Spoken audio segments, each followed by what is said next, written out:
అందరికి నమస్కారం. ఈ రోజు నేను మా ఊరికి రావడం జరిగింది. అండ్ ముఖ్యంగా అందరికి కనుమ శుభాకాంక్షలు. నేను ఇక్కడ ఏ గొడవ చేశారని రాలేదా ఉద్దేశం కాదు.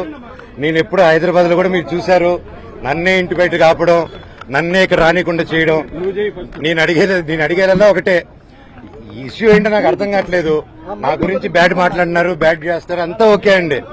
నేను నా ఇంటికి వెళ్తానంటే ఇల్లు ట్రస్ట్ అంటే అది కోర్టులో ఉంది. కోర్టు డిసైడ్ చేయను, ఆనరబుల్ కోర్టు డిసైడ్ చేసి ఫాలో అవుదాం. కాకపోతే నేను ఎస్ఐ గారిని, సిఐ గారిని అందరినీ రెస్పెక్ట్ చేస్తాను, అందరిని గౌరవిస్తాను. డిఎస్పీ గారితో కూడా మాట్లాడాను, మేము వెళ్ళిపోతాము. కాకపోతే ఎందువల్ల ఆపుతున్నారో అర్థం చేసుకున్నాను. ఇప్పుడు నేను తాత నాన్నమ్మ సమాధికి వెళ్దాం అనుకుంటున్నాను. అండ్ అదొకటే దండం పెట్టుకుని వెళ్ళిపోతే పండగ పూట పెద్దల పండగ, అది దండం పెట్టుకుని వెళ్ళాలని. అండ్ అంటే ఇక్కడ ఏమైపోయిందంటే అండి, చాలా చిన్నపిల్లల బిహేవియర్ స్టార్ట్ అయిపోయింది.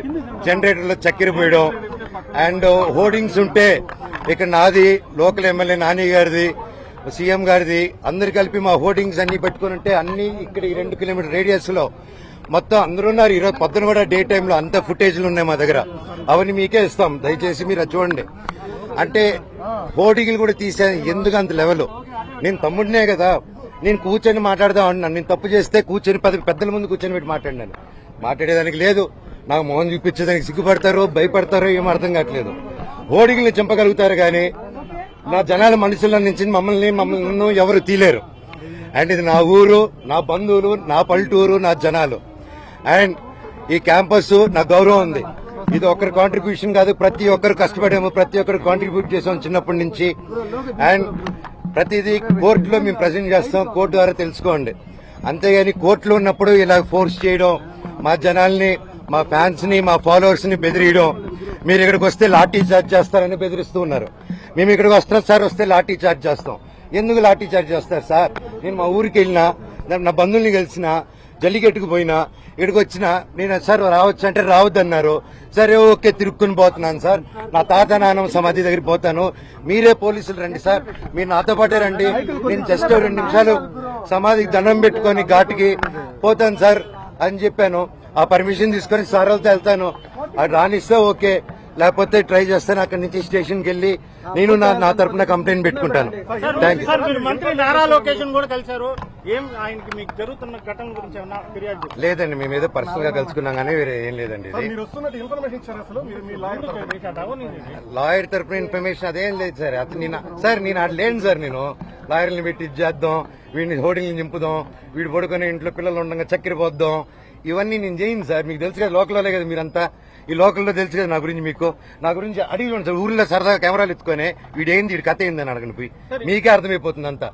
నేను కేవలం నేను అడిగిందల్లా ఒకటే, ఇక్కడ జనాలు, హాస్టల్ పిల్లకాయలు అండ్ ఆ తర్వాత బయట చదివే హాస్టల్స్ దగ్గర కూడా క్యాష్ డిమాండ్ చేద్దాం. ఈ హేమాద్రి నాయుడు వీళ్ళందరూ కలిసి, అండ్ వాళ్ళ దగ్గర వాట్సాప్ చాట్లన్నీ ఉన్నాయి సార్, బెదిరించే హాస్టల్ అంతా ఖాళీలు చేపించడం. అండ్ ఎలా సార్, ఒక ప్రైవేట్ వాళ్ళకి సొంత, నేను ఒక కంపెనీ ఓపెన్ చేసి, వల్మరన్ కంపెనీ ఓపెన్ చేసి నేను అది చేయలేను కదా సార్ అవన్నీ. సో నేను అడిగా, స్టూడెంట్స్ కి ప్రాబ్లం అవుతుంది, ఇక్కడ ఉన్న విలేజర్స్ ప్రాబ్లం అవుతుంది, అందరూ మన వాళ్ళు, ఎట్టా వీళ్ళకి ఏదో ఒకటి చేయాలి కదా, మనం కూర్చొని మాట్లాడతాము, ఇబ్బందులు అవుతున్నాయి నాన్న, మీ వరకు రావట్లేదు అంటే నాన్నగారు వరకు రీచ్ అయ్యేలా కూడా నేను తీసుకెళ్లట్లేదు. ఒకవేళ అటు వెళ్తున్నానంటే ఆరోపణలు, ఇంటి గేట్లు వేసాడు, మాకు నాన్నకేదో చెప్పాడు, మీ అందరు కళ్ళు మప్పడం. అండ్ అక్కడ ఇన్ని సంవత్సరాలు లేనిది సడన్ గా ఇక్కడ ఈ రోజు హోర్డింగ్ చూశారు, ఎవరెవరితో హోర్డింగ్ చేసుకున్నారు మీరే చూశారు. నేను పోయినసారి వచ్చి స్టూడెంట్స్ ఊరోళ్ళతో మాట్లాడి వెళ్ళిన తర్వాత పరిగెత్తుకుంటే వెళ్ళి లొకేషన్ గారికి కలిశారు విష్ణు గారు అండ్ ప్రతి ఒక్కరు. అండ్ ఎందుకు ఆ భయం, ఎందుకు నేనేం చేస్తాను, ఏం లేదు కదా, కూర్చొని మాట్లాడేదానికి ఎందుకు. ఎనీవేస్, నేను గొడవకు రాలేదు, ఇక్కడ ఆపారు కాబట్టి చెప్పాను. అందరికీ కనుమ శుభాకాంక్షలు. నేను తాతగారి సమాధి, నానమ్మ తాతగారి సమాధి, అలాగే అక్కడ నా కజిన్ బ్రదర్ ప్రసాద్ అన్న, మంచు ప్రసాద్, ఆయన సమాధి కూడా ఉంది అక్కడ. నేను జస్ట్ దండం పెట్టుకుని వెళ్తానన్నా, అంతకుమించి ఇప్పుడు తాత నానమ్మ సమాధికి దండం పెట్టుకుంటానని లాఠీ చార్జ్ చేస్తే పర్వాలేదు, తాత నానమ్మ కోసం దెబ్బలు తింటాను. వేరే ఏం లేదండి, నేను ఎప్పుడొచ్చినా వెళ్తాను. మా ఊరు నారవరపల్లి కూడా, సో అక్కడికి వెళ్ళా, నా బంధువులు నేను కలుసుకుని వచ్చినాను. వాళ్ళని ఈ ఇష్యూలో నేను ఇన్వాల్వ్ చేయలేదు. నేను లోకేష్ గారిని కూడా, ఎవరిని గారిని కూడా, సార్ నాకు ఇలా చేయండి, నాకు ఇబ్బంది పెడుతుంది, నేను ఎవరిని అడగలేదు. ఎందుకంటే ఇది నాది, నా ఒక్కడిది నేను డీల్ చేసుకుంటాను.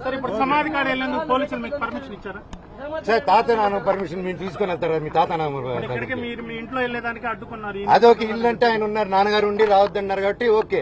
ఇప్పుడు తాత నాన్న సమాధికి ఇప్పుడు ఎట్టది మీరే చెప్పండి, న్యాయమా న్యాయం అది? వెళ్ళకూడదు. నా కోర్టు ఆర్డర్ రాలేదన్నా, సర్టిఫికేట్ రాలేదు. ఇప్పుడు నాకు ఆయన జిరాక్స్ కాపీ ఇస్తే తప్ప అది వచ్చింది. నాకు first of all xerox copy ఆయనకి ఎవరు ఇచ్చారో తెలియాలి కదా. నేను స్టేషన్కి వెళ్ళి అదే అడుగుతాను.